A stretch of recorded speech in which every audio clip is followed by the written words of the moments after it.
These rocky shores where I call home, where my heart longs to be. Whenever I roam, it's these rocky shores, it's where I long to be. Yes, it's these rocky shores, they are home to me. Whenever I leave here, it hurts me so, with tears in my eyes. Oh, I hate to go. There ain't no work, and the kids need new clothes. The bills need paying, so I must go. These rocky shores, where I call home, where my heart longs to be. Whenever I roam, yes, these rocky shores, it's where I long to be. Yes, these rocky shores, they're home to me.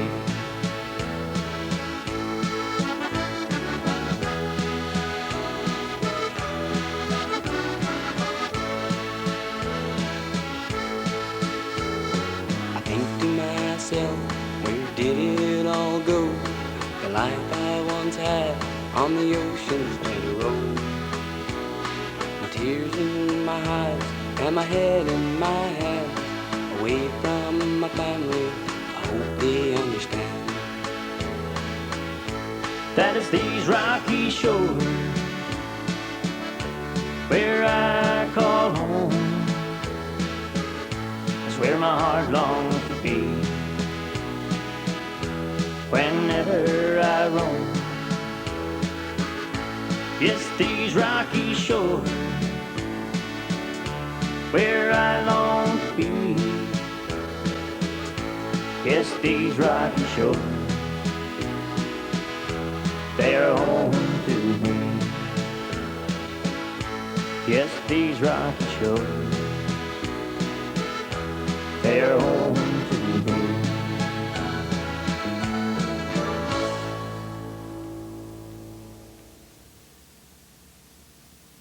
Good evening and welcome to This Week in Review. Tonight's stories include new postage backs for the post office, November is Diabetes Month, Lions are gearing up for their annual Santa Claus Parade. These stories plus community events, the BBS Playbill, Off the Rack and more coming up after this.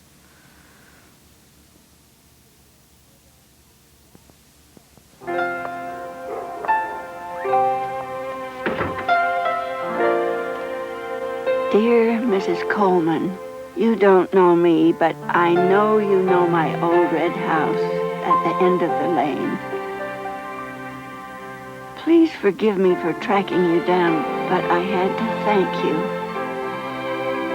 I'm not sure what inspired your kindness. Oh, it's a godsend. Since my wretched hip surgery, just getting to the end of the lane and back takes nearly half an hour, and sometimes the pain just isn't worth it. You brought me something much more important than newspapers. You brought me the understanding that it's the small, the simple things that really help people. If you're doing just a little, you're helping a lot. From the Church of Jesus Christ of Latter-day Saints. As many of you are aware of by now, the post office lobby is taking on a new look to make way for new postage boxes. We spoke to Postmaster John Savory about the work being done. John, why would Canada Post now install boxes now that the population in Burgeo has decreased over the past 10 years? Well, see, ever since for quite a number of years now that we've had as high as 5 and 6 people sharing a box, and the Post wants to have it so that everybody will have their own letterbox, and also do away with like the general delivery. So will you be offering the general delivery service then? Well, general delivery service is there, but where our primary mode of delivery in Virgil is letterboxes. If someone should say, come in and say, well, I'm sorry, I don't want a letterbox, I want to stay in general delivery, well then they will have to pay for general delivery, which runs them about over $70 a year. Other than, you know, they can go ahead and take a letterbox free. Okay, but they can't have it if they want to pay for it. They can have it if they want to pay for it, oh yes. Will there be any changes for these boxes once they're for those boxes once they're installed? No, there's no charge for boxes. It's a free service. Every Canadian family is entitled to the free primary mode of delivery for that community, and ours is letterboxes. That's why they're putting in those boxes at this time. Are the people who are getting the new boxes responsible for having their new box number placed on their mail, like change of address and stuff? Yes, they are, yes, and that's very important. When we issue the keys to the people that's getting those boxes, that we will be giving them a few change of address cards. It's really not needed for all of them. A lot of envelopes today do have a flap on the back of the envelope that they can fill out and enclose with their payment, and give their old box number, their old address, and plus their new box number. As in the case like with Hydro or Herving or the bank or social services, they can call those people there in Virgil and give them the new box number, and they'll change it over for them. Like for old age security or child tax benefits or all those kind of checks, they should send a change of address card, and on the first check that they get after they get their new box, they should also include their account number from their check, and then their next check afterwards will come to their new address. Okay. Will it make it easier for post office staff now to do the mail once these new boxes are installed? It will, yes, because like it is now, like with phone books or Sears catalogs, like phone books, you can only get 2 in a box. That's if it's completely empty. If there's any mail in there, you get 1. So what we have to do now, we have to write down the box number and how many more phone books or catalogs, whatever, is owed to that box. So we have to be continually going back and forth over the boxes until we get the full complement of books or flyers in that box. So it could be for the post office staff, then it can be confusing at times to make sure that everyone got their mail, their flyers, whatever. Yeah, well, there's a lot of work involved too. It takes a lot of backtracking to try and get it done. But the people should bear in mind, like it is now, you might have a couple that's living with, say, their mother-in-law or something, and now they only want 1 put in their box, 1 flyer, say.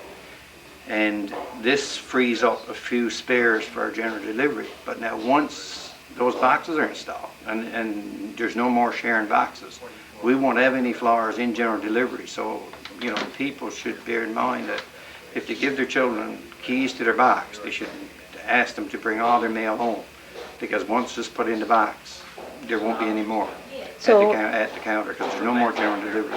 Okay, so as most people, like most general delivery customers and people who are sharing, are they taking advantage of this new service, those new boxes?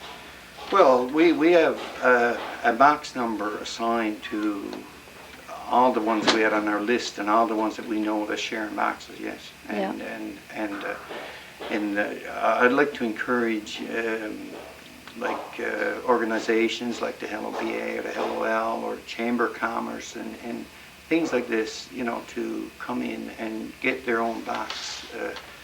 Because like it is now, we get a piece of mail come and we say, well, who's president line is now? And you say, well, I think it's this one, so we put it in that box. And then if we find out a few days later, they bring it back and say, no, I'm not taking this anymore, somebody else. And then we end up putting it in that box. And then a few days later, they bring it back and say, no, I don't take it anymore. And like in the mail is being delayed, whereas if every organization came in and got their own box. Then when they changed the president or chairperson or whatever, all they have to do is just pass over the key. Okay. And it'd make it a lot simpler for everybody then. Yeah. You know, we do have some boxes assigned to some of the organizations, but not all of them, but fair. Okay, so how many boxes now will you have installed when you There's they're putting in 9 feet of boxes, which is about 265, 70 boxes, something like that. Okay, when do you expect this project to be completed and the boxes in place? The boxes were shipped on Monday, and this Monday passed, and this is why they asked those fellows, carpenters, to get at it, because by the time they're ready and electrical work is all completed, that the boxes should be here. We're hopeful that by next week they should be in. Now your service counter area seems to be considerably smaller than what it was before. Do you think there's going to be any problem there for your customers and staff? I don't think so. Now, you know, we only have 2 cash registers, so there's only really 2 on cash at one time. There's 3 of us here. The other one can be, you know, passing in parcels or whatever, and we really only lost about 3 or 4 feet of counter space, because the rest of the counter was that mail drop, and now the mail drop is, you know, in that wall, so we didn't lose not a whole pile of counter space. We lost a nice bit of lobby area, but then you're not going to have all those people coming in picking up mail from general delivery after this is done, so one sort of offsets the other. Okay. Now, we hear that Canada Post has started a new venture in conjunction with the Janeway to raise money for them to update their aging equipment. Can you tell us a little bit about that? Yes, well, there in the fall, I think the Janeway and Canada Post got together, and they came up with that Canada Janeway would have tickets printed, and would be selling them $1 each on coins, and up to $50, $60 sets of coins, and as long as they made, on every coin, that they made a profit of $6 or more. So they set the sterling silver quarters at $25. We'd sell 25 tickets, and the $14.95 plus tax would go to would pay for the coin, and that would leave a profit of $7.81 for every quarter that's sold, and then it would continue on with other sets of coins. Okay. Are there any discounts given out on any of these coins or collectibles? Oh yes, two organizations, volunteers in different organizations or businesses that a lot of them give coins, like I know Millennium Sits, to their staff, or they're giving them to them for Christmas gifts. As long as they buy 10 sets or 10 of any one thing, that they will give a 15% discount, and that will leave them getting the coins for a little less than face value. That's with the taxes included. Okay. Is there anything else you'd like to add, Mr. Savory? No, I think that pretty well covers it. As soon as the boxes are installed, I'm sure people will know they're around here, and anyone that's not sure if they're getting a box or not, anyone that's sharing a box now will be getting a box. They have been already signed one, so all they have to do is just come in and pick up their keys, and we'd like for the person that's having the box to come initially, because they have to sign the ledger card. And I think that's basically it. Okay. All right. Thanks very much for your time. You're quite welcome. November is Diabetes Month. The public health nurse, along with the education committee, invited us to the Calder Healthcare Centre to take a look at their display. The public health nurse and the education committee hopes that through this display and by watching videos that have been and will be aired on our community channel 10, it will increase the public's knowledge of diabetes. They encourage the public to take a look at this display and to help themselves to any pamphlets they would like to read. Did you know that 1.5 million Canadians have been diagnosed with diabetes? Another 750,000 are thought to have diabetes but doesn't know it. In fact, Over 1 million people have diabetes in the world. 89% of people with diabetes have one or more risk factors over which they have control. For example, smoking, obesity, and hypertension. 10% of all people with diabetes have type 1 diabetes. The remaining 90% are diagnosed with type 2. If you or someone you know has diabetes or you think you may be at risk, please feel free to drop by the Calder Health Care Centre to pick up some of the information. Stay tuned for more of This Week in Review coming up after this. The little things you do that you think are small and few are the things that mean the most to me. So just keep giving whatever you're giving, 'cause even when you're giving just a little, If you're doing just a little, you're helping a lot. it helps a lot. From the Church of Jesus Christ of Latter-day Saints. It helps a lot. While we were traveling to Eastport this summer, we stopped by the Silent Witness Memorial for a visit. Since Remembrance Day is Thursday, November 11th, we thought it would be fitting to share our visit with you. The Silent Witness Memorial was erected at the actual crash site and overlooks the Gander Lake. It was erected in memory of the 248 U.S. Army's 101st Airborne Division who lost their lives when their Arrow DC-8 crashed just 8 seconds after liftoff from the Gander Airport. At the entrance of the Silent Witness Memorial, there is a gravel walkway that takes you up to the crash site and memorial. As you walk up the pathway, on your left you will notice a large sign with a picture of an eagle and the word Airborne. This is the official symbol of the 101st Airborne Regiment. All the way up the path there are yellow peace roses. This is a symbol that shows that the 101st Airborne were returning home from a peacekeeping mission. Over the years, people that have visited the memorial have made crosses from gravel and rocks, and others have even wrote the word peace with gravel. This monument has the name of the 101st Airborne Regiment that lost their lives in this air disaster. The statue is an American soldier holding the hands of a little boy and girl. In their hands, the children are holding olive branches, which symbolizes the peacekeeping mission. Very beautiful here today, as you can see. I'll take you up for a closer look. People, when they visit, for some reason have placed pennies on the statues.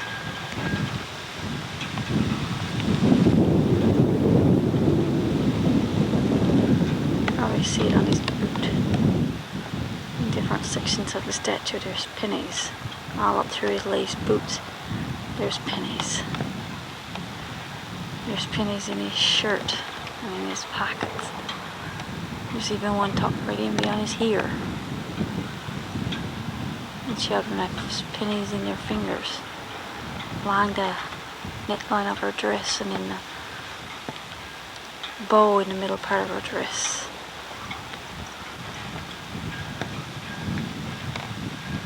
The boy has pennies in his hair.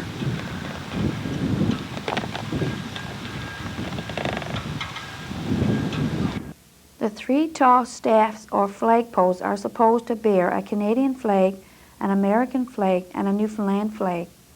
This trio stands looking to the future. They are surrounded by hills, trees, and rocks of the actual air crash site. These natural surroundings are the Silent Witnesses. This cross bears the motto of the 101st Airborne Regiment, Rendezvous with Destiny. It's that time of year again when the Burgeo Lions Club are preparing for their annual Santa Claus parade. The Burgeo Lions Club has scheduled their annual Santa Claus parade for Sunday, December the 5th or Sunday, December the 12th, beginning at 2 p.m. from the fish plant parking lot.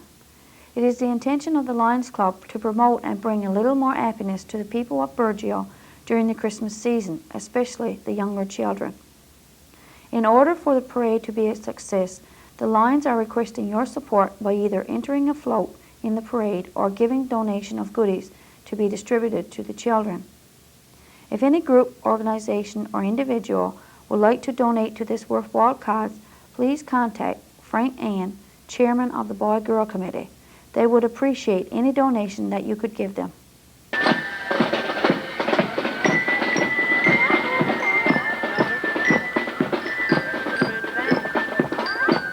Stay with us for Off the Rack, the community events, and the BBS Playbill, all after this.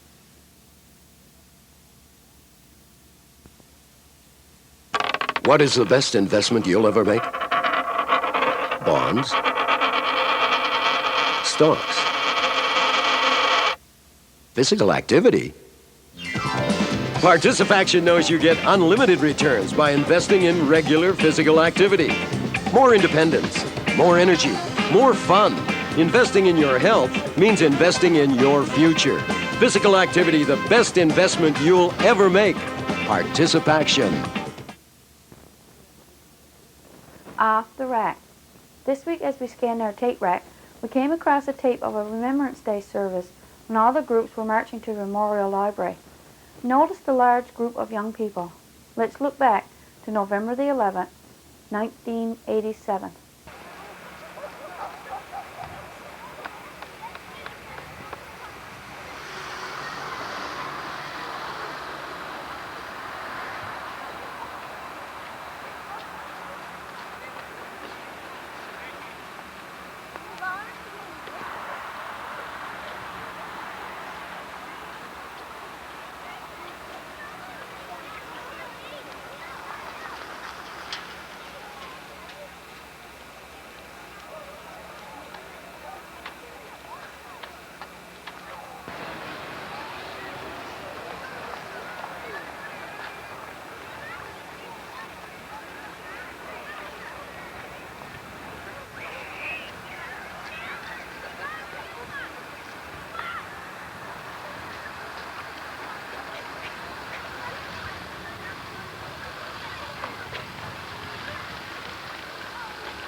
Good evening and welcome to the community event segment of tonight's broadcast. I'm Jennifer Marks. Do you have some spare time on your hands and are looking to help out around the community? The Gift Shop Committee at the Calder Health Care Center is looking for volunteers. If you are interested in this type of community service, please call Sheila Oxford at 886-2433. Last week on community events, we announced that the Burgeo Minor hockey cards were sold for $2. But that's incorrect. They only cost $1 each. So what are you waiting for? Buy your cards and pass them in by Thursday of each week, and you could be the next winner. Would you like to learn about computers? If you do, the Adult Center has just what you're looking for. They are planning to offer an introduction to computer course, Corel WordPerfect 8, if enough people are interested. The 30-hour course costs $50 and will run 2 nights per week beginning in mid-November. To register, please call Wanda at 886-2590 and leave your name and phone number. Don't forget about the Brunettes Annual Flea Market coming up on Saturday, November 13th. You're sure to find some extra special Christmas gifts from a wide variety of goods, including toll paintings, craft, and woodwork. You may even be lucky enough to buy some baked goods for Christmas. Be sure to be at the fire hall by 1 p.m. when the doors open. Admission is 50 cents per person. There will be an opportunity for you to buy tickets on a groceries box. Get out next Saturday, November 13th at 1 p.m. for an afternoon of shopping and support the brunettes at the same time. Would you like a special Christmas gift for a teacher, friend, or neighbor? Is there someone on your Christmas list that is hard to buy for or just seems to have everything? Why not give them Girl Guide mint cookies? The Girl Guide movement will be selling these delicious mint cookies on Friday, November 12th at 10:30 a.m. For just $3 per pack, you will surprise someone special this Christmas with a very sweet treat, and you will be supporting the guiding movement at the same time. Are you 19 years of age or older and looking to have a little excitement in your life? What better to do than become a trained volunteer firefighter? The fire department is accepting applications for membership. Apply today to become a firefighter, and you are sure to have lots of excitement in your life with all the training and drills. Applications may be picked up from the town hall or from Glen Ham.